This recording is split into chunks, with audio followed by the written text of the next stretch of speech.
আগামী ৩ মাস আপনি স্পেনে কোনো প্রকার কাজের কন্ট্রাক্ট ছাড়াই বৈধ হবার জন্য আবেদন করতে পারবেন। জি, আপনি ঠিকই শুনেছেন।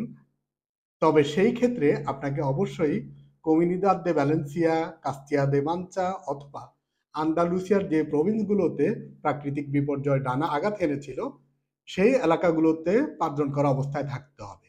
এবং সময়টা হচ্ছে ২৮ অক্টোবর থেকে ৪ই নভেম্বর ২০২৪।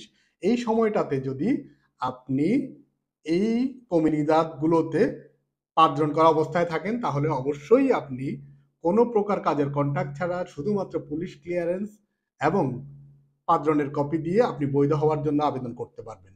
সে আবেদনটি শুরু হয়েছে আজকে এবং এটার শেষ সময় হচ্ছে ১৪ই মে। আপনারা জানেন এই প্রাকৃতিক বিপর্যয়ের সময় অফিসিয়ালি স্পেনে ২১৮ জন মানুষ মারা গিয়েছিল এবং কি পরিমাণে ক্ষয়ক্ষতি হয়েছিল, মানুষের ভিতর কি পরিমাণে ক্ষোভ ছিল। স্পেনের রাজা ফিলিপ এবং তার স্ত্রী রানী ঘটনাস্থল পরিদর্শন করতে গিয়ে জনগণের তোপের এবং ক্ষোভের মুখে পড়েছিল, যেটা আমরা সরাসরি টেলিভিশনে দেখেছি।